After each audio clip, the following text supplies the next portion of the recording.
प्रिय विद्यार्थियों, वेलकम है आप सभी का हमारे YouTube channel physics classes by VK Rai KG Rodara में। आज के इस वीडियो लेक्चर में हम मापन से संबंधित जानकारी देंगे। ये वीडियो क्लास 11 के लिए है और मेजरमेंट चैप्टर का पहला वीडियो है। इस चैप्टर में सबसे पहला क्वेश्चन जो है मापन की यथार्थता एवं परिशुद्धता के बारे में हम बता रहे हैं। मापन की यथार्थता एवं परिशुद्धता।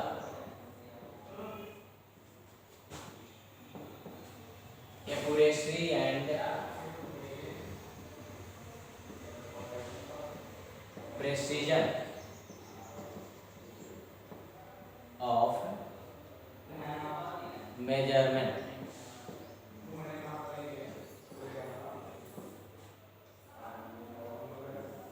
Accuracy and precision of measurement.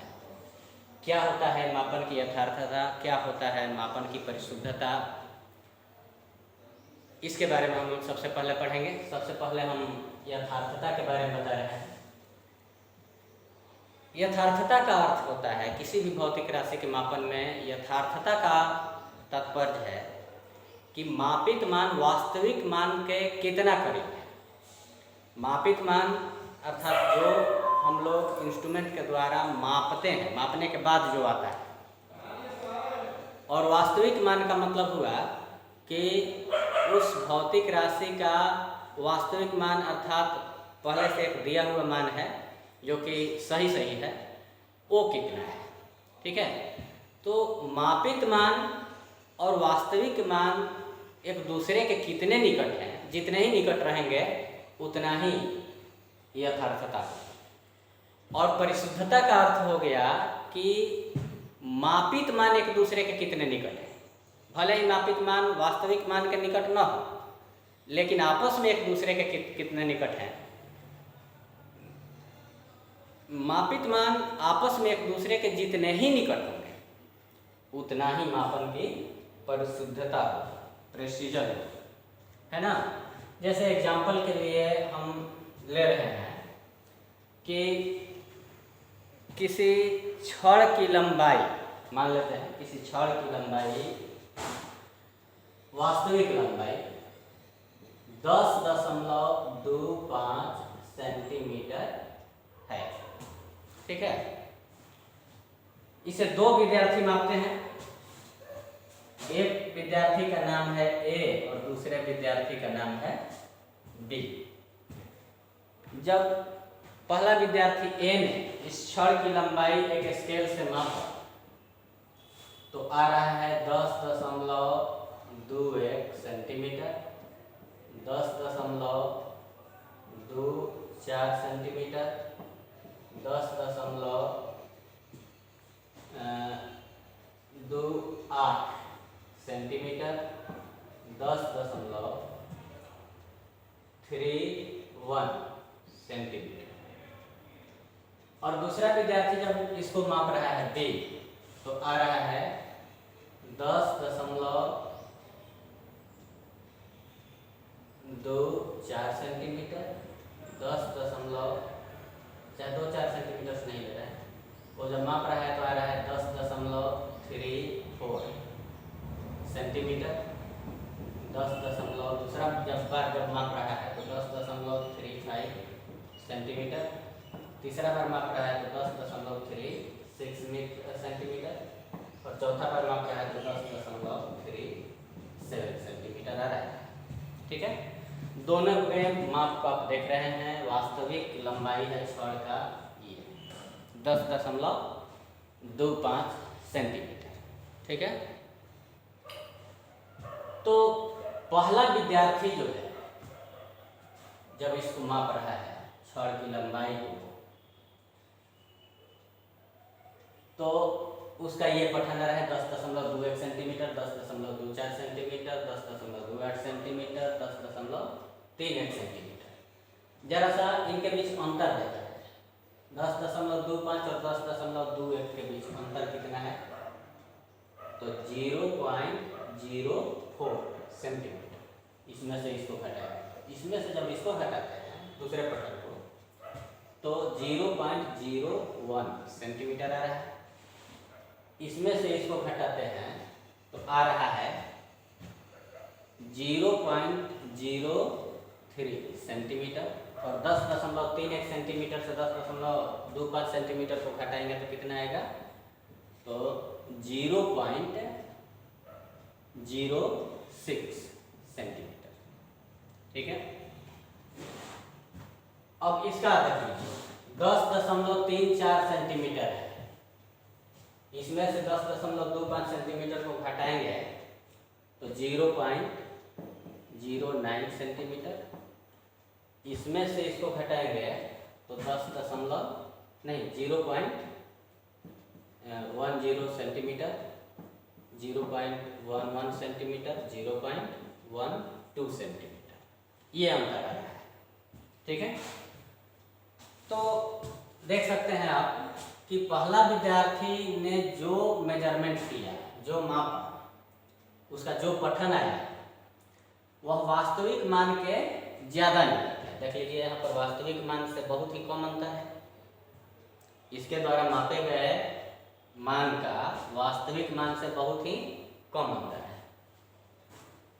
दूसरे मेजरमेंट की तुलना में। देखिए यहाँ पर 0.09 सेंटीमीटर से कम अंतर है ही नहीं, और यहाँ 0.06 सेंटीमीटर से अधिक अंतर नहीं है। तो इसका अर्थ क्या है कि पहला विद्यार्थी ए ने जो मेजरमेंट लिया, जो मापन किया, उसका मापित मान वास्तविक मान के ज़्यादा करीब है। भले ही ये मान आपस में एक दूसरे के निकट नहीं है, 10.21 तो एगो है 10.24 तो एगो 10.28 एगो 10.31 सेंटीमीटर है, आपस में ये एक दूसरे के निकट नहीं है, लेकिन वास्तविक मान के निकट है। इसलिए पहला विद्यार्थी ने जो मापा उसमें यथार्थता है। इसमें क्या है, यथार्थता, इसमें एक्यूरेसी है, यथार्थता है। लेकिन दूसरा विद्यार्थी द्वारा जो माप लिया गया वो आपस में एक दूसरे के निकट है, 34, 35, 36, 37, आपस में ये एक दूसरे के निकट हैं, लेकिन वास्तविक मान से काफ़ी अलग है। देख सकते हैं वास्तविक मान से अंतर यहाँ पर लिखे हुए हैं। तो वास्तविक मान से काफ़ी अलग है ये मान, इसलिए इसमें परिशुद्धता है। क्या है इसमें, परिशुद्धता है,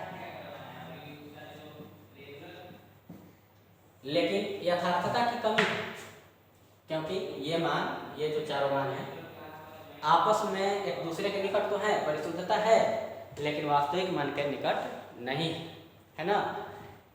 इसलिए इसमें परिशुद्धता तो है लेकिन यथार्थता की कमी है। और इसमें पहले मापन में क्या है, यथार्थता है लेकिन परिशुद्धता की कमी है। ठीक है, यहाँ जरूर परिशुद्धता की कमी है, लेकिन जब माप यथार्थ है, वास्तविक मान के काफ़ी निकट है सभी के सभी मान, तो आपस में भी एक दूसरे से ज़्यादा दूर नहीं होंगे, एक दूसरे से ज़्यादा अंतर नहीं होगा। जैसे यहाँ पर देख लीजिए, आपस में भी इनका देखा जाए, ये भले ही वास्तविक मान से थोड़ा सा अलग है, वास्तविक मान के नज़दीक हैं, आपस में एक दूसरे से अलग है, लेकिन फिर भी उतना अलग नहीं। देख लीजिए 21, 24, 28, यही अंतर है। तो आपस में भी एक दूसरे के थोड़ा करीब हैं। अर्थात कहने का मतलब ये है कि अगर किसी मापन में यथार्थता है, अगर किसी मापन में यथार्थता है तो परिशुद्धता अवश्य होगी, लेकिन किसी मापन में परिशुद्धता है तो कोई आवश्यक नहीं कि यथार्थता भी हो, है ना। किसी मापन में परिशुद्धता है तो यथार्थता नहीं भी हो सकती है, लेकिन यथार्थता है तो परिशुद्धता अवश्य होगी। अब हम लोग मापन की त्रुटि अर्थात एरर्स इन मेजरमेंट के बारे में पढ़ेंगे। मापन की त्रुटि क्या होती है? कोई भी व्यक्ति जब किसी भौतिक राशि को मापता है तो उसमें कुछ न कुछ गलती हो जाती है, और गलती जानबूझ करके नहीं होती है। जानबूझ करके जो होता है उसको गलती कहेंगे ही नहीं, त्रुटि कहेंगे ही नहीं, जानबूझ करके नहीं होती है, अनिश्चितता के कारण हो जाती है। जैसे इसको इस तरह से समझिए, ये एक स्केल और यहाँ पर 4 लिखा हुआ है, 1 2 3 4 5 6 7 8 9 10, इस तरह से चिन्ह दिया हुआ है। यहाँ पर 5 लिखा हुआ है, इधर 3 है।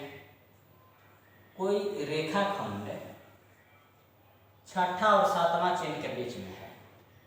किसी रेखाखंड की लंबाई माप रहे हैं और यह रेखाखंड छठा और सातवां चिन्ह के बीच, 4 और 5 के बीच, छठा और सातवां चिन्ह के बीच में है।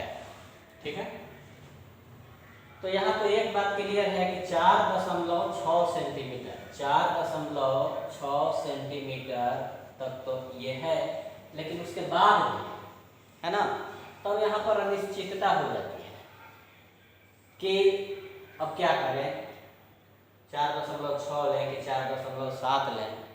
अब इसी में कोई विद्यार्थी थोड़ा सा दिमाग लगा दिया तो कहा कि 6 और 7 के बीच में है ना, तो इसको ऐसा करते हैं 4.65 सेंटीमीटर ले रहे हैं, है ना। हो गई त्रुटि। क्यों त्रुटि हुई? अनिश्चितता के कारण, है ना। 4.65 सेंटीमीटर। यहाँ पर आप देख रहे हैं कि 4 सेंटीमीटर और 5 सेंटीमीटर के बीच में 10 चिन्ह है, 10 भाग है, अर्थात 1 सेंटीमीटर के 10वें भाग को ये माप सकता है। तो यहाँ तक तो ठीक है ना, दशमलव के 1 अंक तक, लेकिन उसके बाद वाला जो अंक लिया गया है 5, ये अनिश्चित है ना। क्यों अनिश्चित है? क्योंकि मापने में अनिश्चितता हुई है, और इसी अनिश्चितता को क्या कहते हैं? त्रुटि कहते हैं, है ना। अर्थात मापन में जो अनिश्चितता होती है उसी को हम लोग क्या कहते हैं? त्रुटि कहते हैं। क्लियर हो गया? या दूसरा परिभाषा यह भी कह सकते हैं कि किसी भौतिक राशि के वास्तविक मान और मापित मान में जो अंतर होता है उससे हम लोग क्या कहते हैं? त्रुटि कहते हैं। वास्तविक मान और मापित मान में जो अंतर होता है, जैसे वास्तविक मान यहाँ इस छड़ का लंबाई 10.25 सेंटीमीटर था, और विद्यार्थी ए ने पहला बार में कितना मापा? 10.21 सेंटीमीटर मापा। ठीक है, तो यहाँ पर 10.21 सेंटीमीटर और 10.25 सेंटीमीटर में कितना का अंतर है? 0.04 सेंटीमीटर का अंतर है ना। तो ये त्रुटि है। वास्तविक मान और मापित मान में जो अंतर है वह त्रुटि कहलाता है। ठीक है, तो कितना त्रुटि है किसी भौतिक राशि को मापने में, यह निकालना होगा। तो वास्तविक मान और आभासी मान, वास्तविक मान और मापित मान के बीच अंतर ज्ञात है। और यह त्रुटि क्यों हुई? तो मापन में अनिश्चितता के कारण। ठीक है, अब देखिए त्रुटि कितने प्रकार के होते हैं। मापन में जो त्रुटि होता है वो 3 प्रकार का। पहला क्रमबद्ध त्रुटि, जिसको हम लोग सिस्टमैटिक एरर भी कहते हैं, क्रमबद्ध त्रुटि। दूसरा है यादृच्छिक अथवा संयोगिक त्रुटि, रैंडम और एक्सीडेंटल एरर, रैंडम और एक्सीडेंटल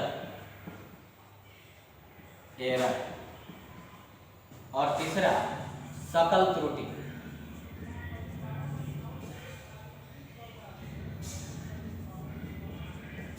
ग्रॉस एरर।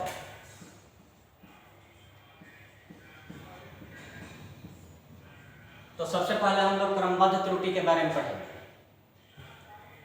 क्रमबद्ध त्रुटि या सिस्टमैटिक एरर। क्रमबद्ध त्रुटि क्या होता है? मापक यंत्र की रचना में गड़बड़ी, मापक यंत्र की रचना में गड़बड़ी या तकनीक की अपूर्णता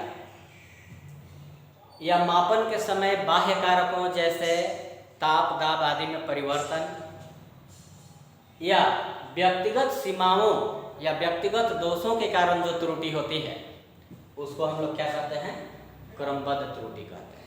तो क्रमबद्ध त्रुटि के कितने कारण हैं, 4 कारण हैं। या तो ये मापक यंत्र की रचना में गड़बड़ी के कारण हो सकती है, या तो फिर तकनीक की अपूर्णता के कारण हो सकती है ये त्रुटि, या मापन के समय बाह्य कारकों जैसे ताप दाब आदि में परिवर्तन के कारण ये त्रुटि हो सकती है, या फिर व्यक्तिगत सीमाओं या दोषों के कारण ये त्रुटि हो सकती है। और क्रमबद्ध त्रुटि के कारणों के आधार पर इसे 4 भागों में बांटा गया है।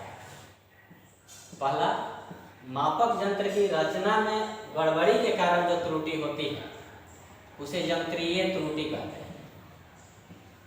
यंत्रीय त्रुटि, इंस्ट्रूमेंटल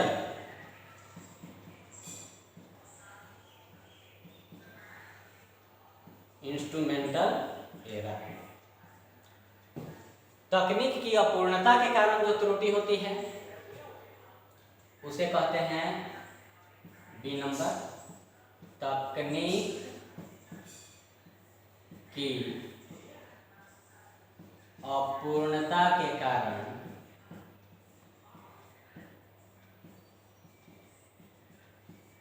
त्रुटि। मापन के समय बाह्य कारकों जैसे ताप दाब आदि में परिवर्तन के कारण जो त्रुटि होती है उसको हम लोग कहते हैं बाह्य कारकों के कारण, बाह्य कारकों के कारण त्रुटि। और जो त्रुटि व्यक्तिगत दोषों के कारण होती है उसको हम लोग कहते हैं व्यक्तिगत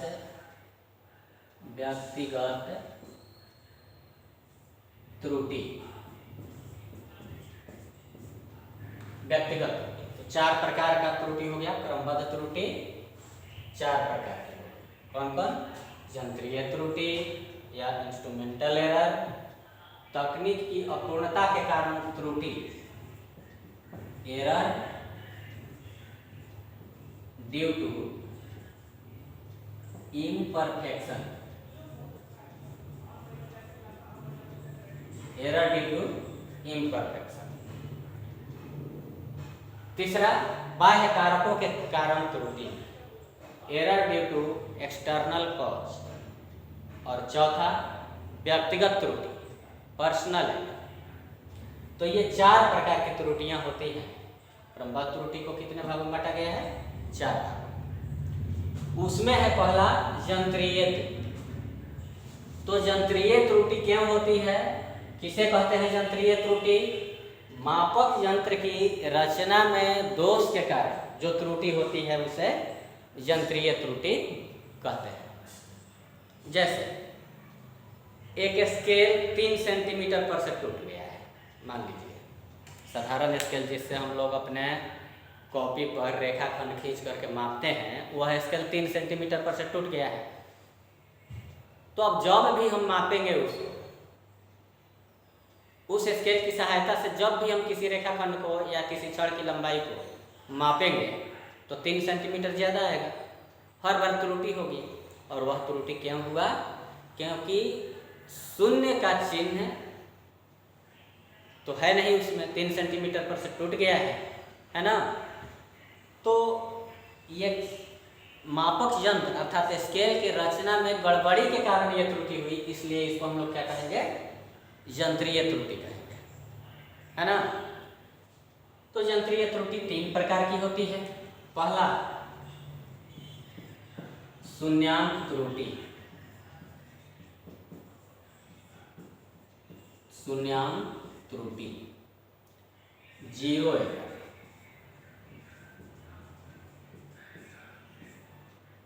कुछ मापक यंत्र ऐसे होते हैं जिसमें दो दो स्केल होते हैं,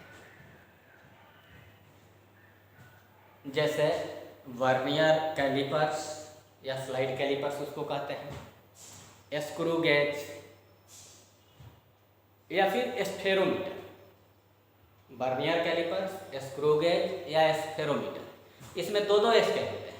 एक मुख्य स्केल कहलाता है और दूसरा वर्नियर स्केल कहलाता है। प्रारंभ में जिस समय हम मापना स्टार्ट कर रहे हैं, अर्थात स्केल के विराम की स्थिति में, जब उससे हम छेड़छाड़ नहीं किए हैं, तो शुरुआत में प्रारंभिक मुख्य स्केल और वर्नियर स्केल का शून्य आमने सामने होना चाहिए। अगर मुख्य स्केल और वर्नियर स्केल का शून्य आमने सामने नहीं है, एक दूसरे के सामने नहीं है, तो मापन में जो त्रुटि होगी इसके कारण, उसे हम लोग क्या कहते हैं? शून्यांक त्रुटि कहते हैं, है ना, या जीरो एरर कहते हैं। दूसरा है अल्पतमांक त्रुटि या अनुमेय त्रुटि। दूसरा है अल्पतमांक त्रुटि या अनुमेय त्रुटि। लीस्ट काउंट एरर और परमिसिबल एरर।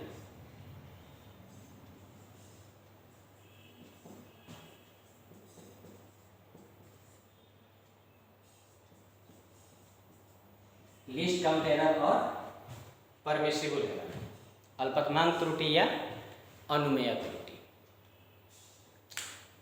तो अल्पतमांक पहले क्या होता है इसके बारे में जानना होगा, है ना।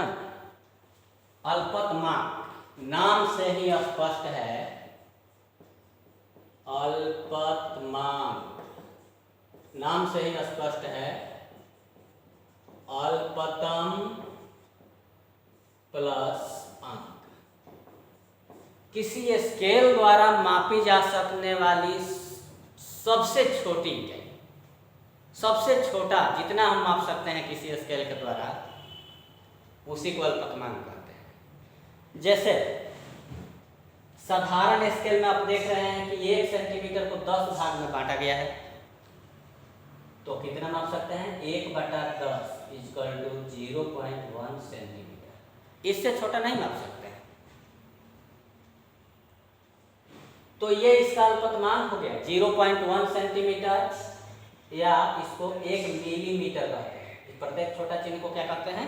1 मिलीमीटर। तो इससे ज़्यादा, इससे कम हम नहीं माप सकते हैं। इससे छोटा मान हम इस साधारण स्केल के द्वारा नहीं माप सकते हैं। तो ये हो गया अल्पतमांक इसका। साधारण स्केल का अल्पतमांक कितना हो गया? 0.1 सेंटीमीटर या 1 मिलीमीटर।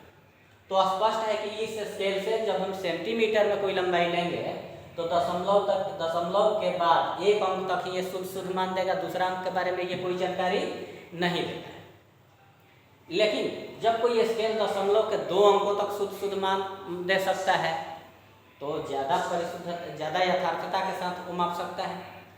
इसी तरह से अगर कोई स्केल दशमलव के 3 अंक, 4 अंक, 5 अंक तक शुद्ध मान देता है, उससे माप सकते हैं, तो उसकी यथार्थता और अधिक होगी।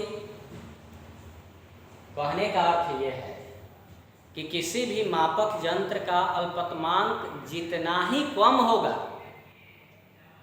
उस स्केल की यथार्थता उतनी ही अधिक होगी, है ना। तो अल्पतमांक का मतलब हो गया वह कम से कम या छोटा से छोटा माप जो किसी स्केल के द्वारा लिया जा सकता है, उस स्केल का अल्पतमांक कहलाता है। और इस अल्पतमांक के कारण जो त्रुटि होती है उसको हम लोग क्या कहते हैं? तो अल्पतमांक त्रुटि कहते हैं।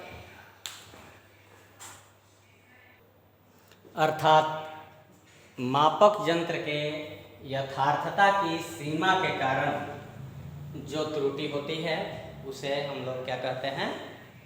तो अल्पतमांक त्रुटि या अनुमेय त्रुटि कहते हैं। है ना।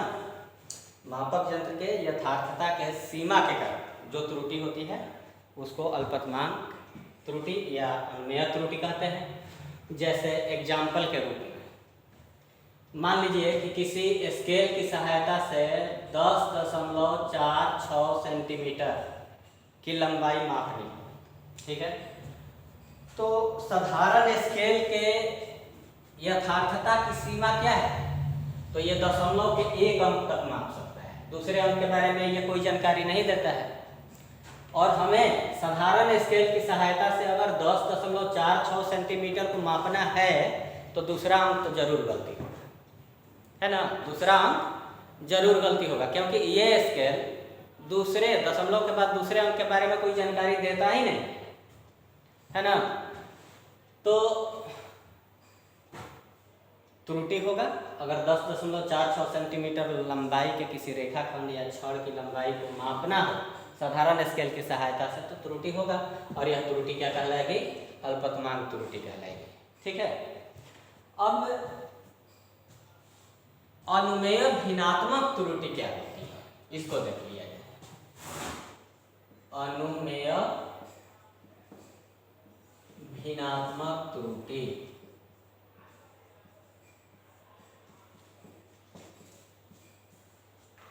किसी मापक यंत्र का अल्पतमांक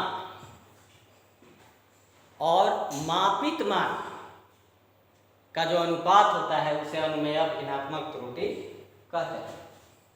जैसे मान लीजिए कि किसी मापक यंत्र द्वारा, इस साधारण स्केल के द्वारा ही मान लीजिए कि अल्पतमांक है इसका डेल्टा ए और मापित मान है ए, तो अनुमेय भिन्नात्मक त्रुटि बराबर क्या हो जाएगा? अनुमेय भिन्नात्मक त्रुटि बराबर अल्पतमांक बटा मापित मान बराबर डेल्टा ए बटा ए। जैसे एग्जाम्पल के रूप में किसी छड़ की लंबाई साधारण स्केल से 10.4 सेंटीमीटर मापा गया, तो अब हमें इस माप में अनुमेय भिन्नात्मक त्रुटि ज्ञात करनी है। तो क्या करेंगे? अल्पतमांक हो गया अनुमेय भिन्नात्मक त्रुटि बराबर क्या लिखना है? अल्पतमांक बटा मापित माने डेल्टा ए बटा ए। तो यहाँ 10.4 सेंटीमीटर है, दशमलव के बाद कितने अंक हैं? 1। अर्थात इस यंत्र के द्वारा छोटा से छोटा कितना माप लिया जा सकता है? तो 0.1 सेंटीमीटर लिया जा सकता है। तो ये हो गया डेल्टा ए। और मापित मान कितना है? 10.4 सेंटीमीटर ए बराबर, तो हम मान ये रख दे रहे हैं 0.1 बटा 10.4 1 बटा 104। ये हो गया अनुमेय भिन्नात्मक त्रुटि। और जब इसमें 100 से गुना कर देंगे तो प्रतिशत त्रुटि, अनुमेय प्रतिशत त्रुटि मालूम हो जाएगा। अनुमेय प्रतिशत त्रुटि बराबर डेल्टा ए बटा ए गुना 100%। तो इसी में 10.4 सेंटीमीटर में कितना अनुमेय प्रतिशत त्रुटि है ये देख लिया जाए। तो डेल्टा ए है कितना? 0.1, ए है 10.4 गुना 100 इक्वल टू 1 बटा 104 गुना 100, 25 चौका 100 और 26 4 44, यही ना। तो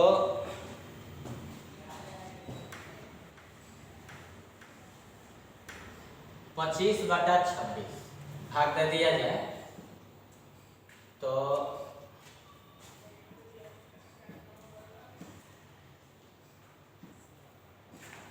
25 26 से 25 में भाग नहीं लगेगा, एगो 0 दे रहे हैं। 26 का 9 बार में 9 6 का 54 की 4 यहाँ से 5 और 9 दूनी 18 5 23 234 आ रहा है। 16 बच गया, एगो 0 आ गया। 26 छक्का 156, 6 बार में 156 4 आ गया। तो लगभग 0.96% अनुमेय प्रतिशत त्रुटि है ना। और तीसरा होता है अचर त्रुटि, अल्पतमांक त्रुटि हो गया दूसरा, और तीसरा है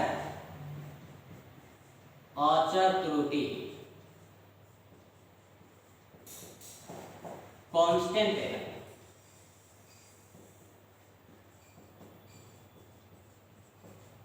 कांस्टेंट एरर तो जो त्रुटि प्रत्येक मापन में नियत रहती है उसको अचर त्रुटि कहते हैं। अर्थात हर बार, जितना बार हम किसी भौतिक राशि का माप लेते हैं और हर माप में मापित मान और वास्तविक मान के बीच में एक निश्चित अंतर रहता है या एक निश्चित अनुपात से वो बढ़ता है, तो उसको हम लोग क्या कहते हैं, अचर त्रुटि कहते हैं। जैसे हम उदाहरण लिए थे शून्याङ्क त्रुटि का कि 3 सेंटीमीटर पर से स्केल टूट गया है, तो जब मापेंगे तो 3 सेंटीमीटर ज़्यादा आएगा माप, तो यह एक अचर त्रुटि। इसी तरह से मान लीजिए कि कोई स्केल है और जितना दूरी पर चिन्ह होना चाहिए उससे ज़्यादा दूरी पर है या कम दूरी पर है, तो जब भी हम किसी भौतिक राशि का माप उस स्केल से लेंगे तो एक निश्चित अनुपात से मापित मान वास्तविक मान से भिन्न होगा, सही मान नहीं आएगा। इसको हम लोग बेंच त्रुटि कहते हैं। तो बेंच त्रुटि भी क्या है, एक अचर त्रुटि है। तो शून्याङ्क त्रुटि या बेंच त्रुटि, शून्याङ्क त्रुटि और बेंच त्रुटि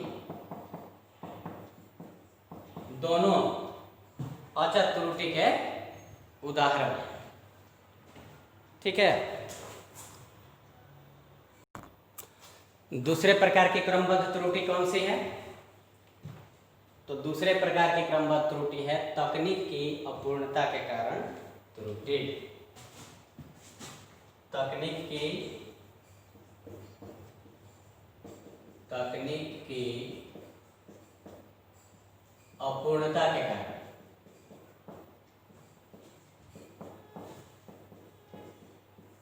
त्रुटि, एरर ड्यू टू इम्परफेक्शन।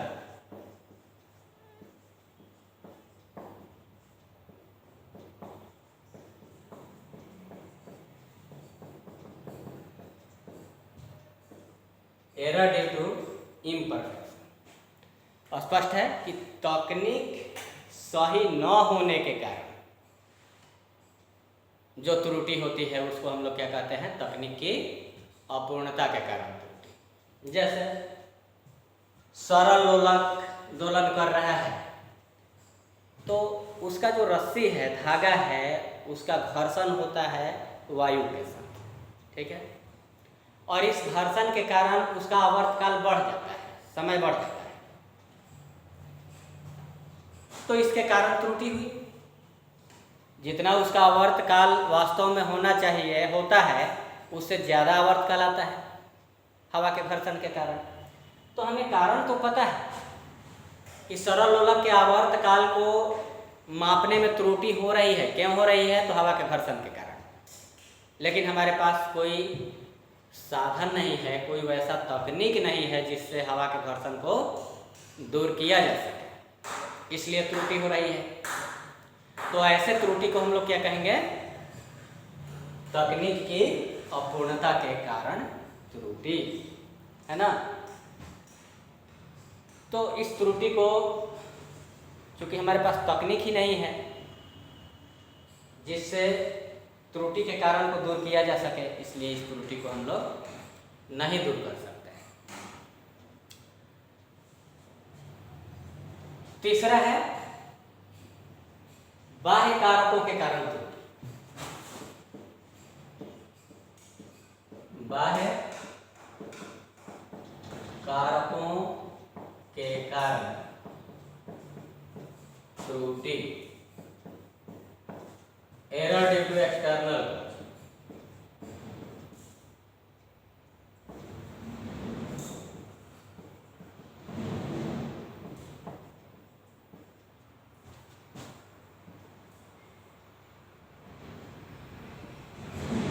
जैसे मान लीजिए ताप बदलने से कोई भी धातु फैलता है, ताप बढ़ने से, और ताप घटने से सिकुड़ता है। तो ये स्केल भी अगर धातु का बना हुआ है तो क्या होगा, ताप बढ़ने पर फैलेगा और ताप घटने पर सिकुड़ेगा।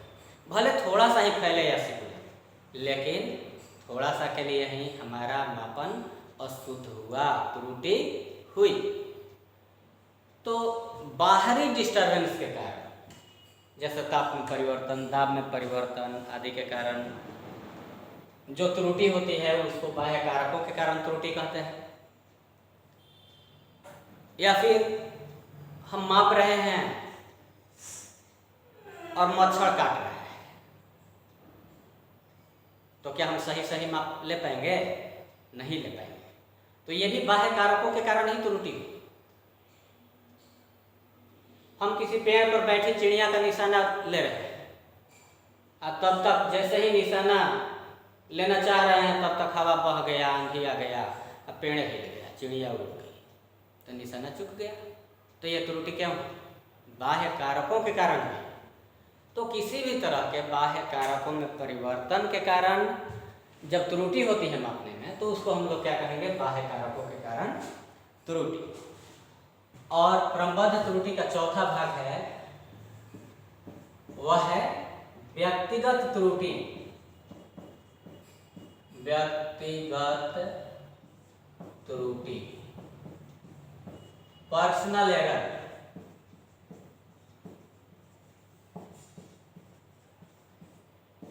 जब व्यक्ति के मापने का तरीका सही नहीं और इसके कारण त्रुटि होती है मापने में, तो ऐसे त्रुटि को हम लोग क्या कहते हैं? व्यक्तिगत त्रुटि कहते हैं। जैसे हम सभी लोग जानते हैं कि साधारण स्केल से जब हम कोई रेखाखंड को माप रहे हैं, ये स्केल है, तो एकदम बिल्कुल आंख ऊपर होना चाहिए, चिन्ह के ऊपर।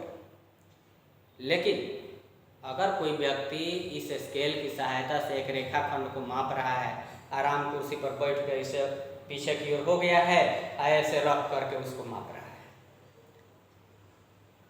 तो क्या वो सही माप ले पाएगा? नहीं ले पाएगा।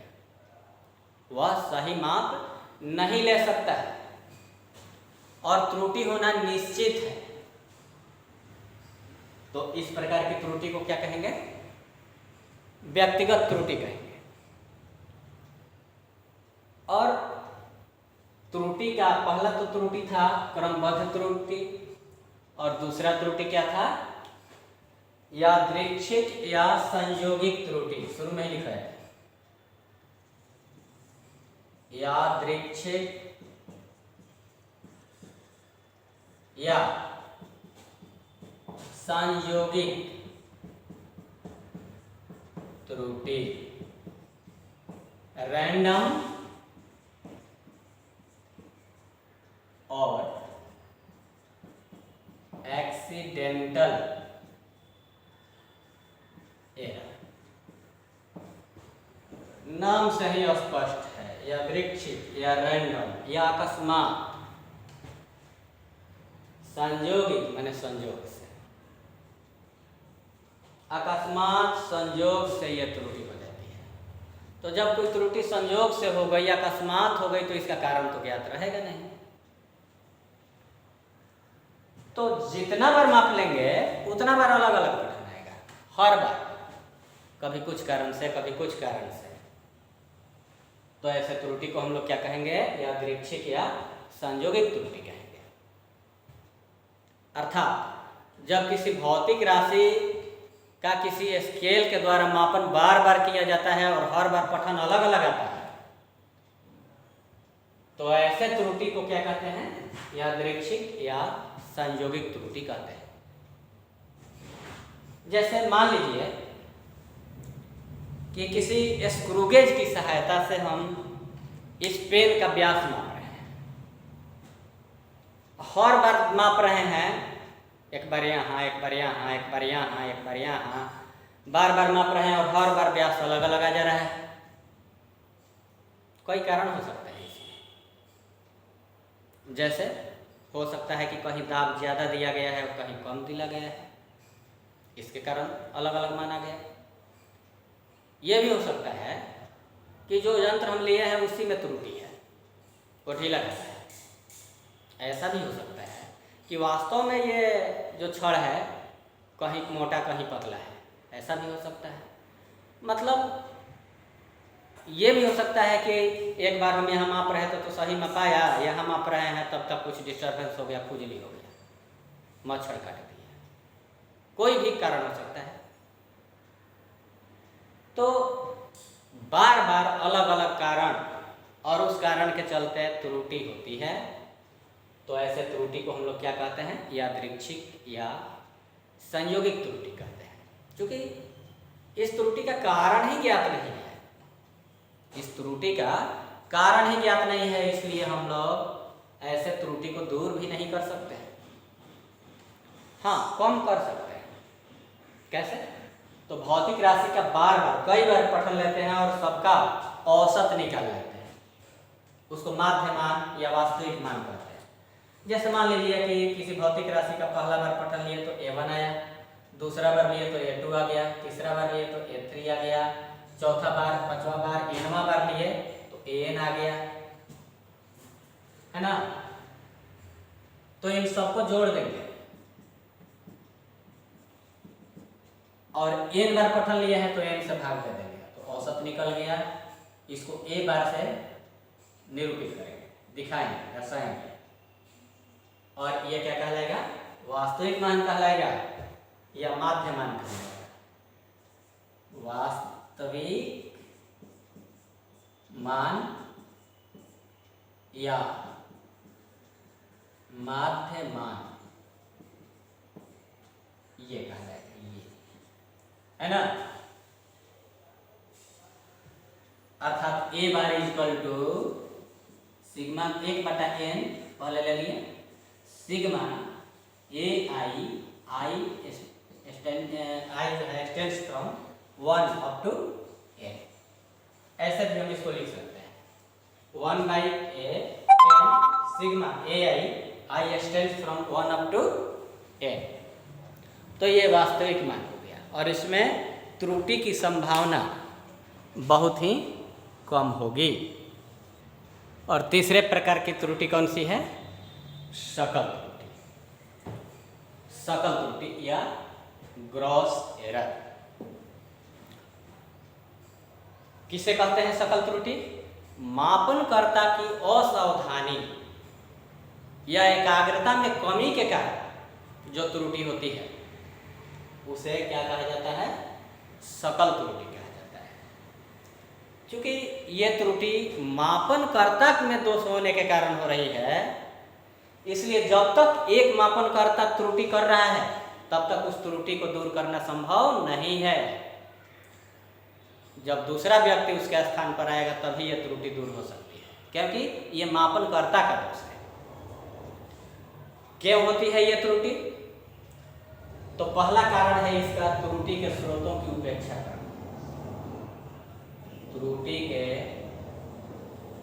स्रोतों की उपेक्षा करना। हम जानते हैं कि ये जो त्रुटि हो रही है क्यों हो रही है। जैसे हवा के घर्षण के कारण कोई त्रुटि हो रही है और हम हवा के घर्षण को दूर नहीं कर रहे हैं और मापते जा रहे हैं, त्रुटि होगी। हमें पता है कि जो चीज़ हम माप रहे हैं उसमें त्रुटि हो रही है, बच्चे हल्ला कर रहे हैं इसके चलते, तो जब तक उन बच्चों को वहाँ से दूर नहीं करेंगे, हटाएंगे नहीं, तब तक शोरगुल होता रहेगा और उसके कारण त्रुटि होती रहेगी। हम जिस जगह पर मापने बैठे हैं उस जगह पर बड़ी मच्छर काट रहा है, ठीक है, तो मच्छर काट रहा है तो जब तक मच्छर का उपाय नहीं करेंगे तब तक तो त्रुटि होगी, उसको दूर नहीं किया जा सकता है। तो पहला कारण है त्रुटि के स्रोतों की उपेक्षा करना। दूसरा, उचित तरीके से पाठ्यांक को नोट न करना। उचित तरीके से पाठ्यांक को नोट न करना।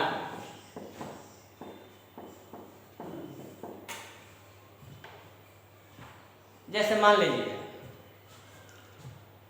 कि हम बैठाए हुए हैं एक व्यक्ति को लिखने के लिए, हम माप करके बोल रहे हैं लिखो जी 1.9999 सेंटीमीटर, ठीक है।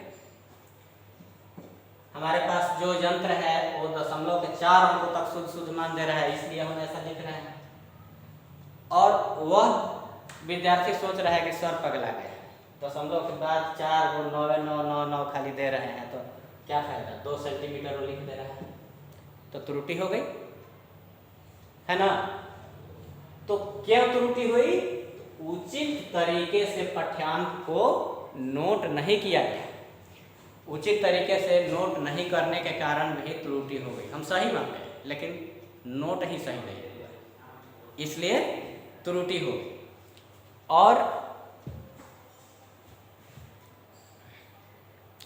तीसरा जो कारण है वह है उचित तरीके से पाठ्यांक न लेना। उचित तरीके से पाठ्यांक न लेना अर्थात जो नियम और तरीका है मापने का, उस तरीका को हम फॉलो नहीं कर रहे हैं, तो त्रुटि होगी। तो ये 3 कारण हैं सकल त्रुटि के, और सकल त्रुटि को दूर नहीं किया जा सकता है क्योंकि ये व्यक्ति के दोष के कारण है ना। तो आज हम लोग इस वीडियो को यहीं पर छोड़ें, बाकी अगले वीडियो के लिए प्रतीक्षा कीजिए। अगला वीडियो भी आएगा और उसको भी मन लगा करके पढ़ना है। तो इस वीडियो को बढ़िया से मन लगा करके एक बार इसको देखें, पढ़ें, समझें, और जहाँ दिक्कत हो तो कॉल करके पूछ भी सकते हैं, है ना। धन्यवाद।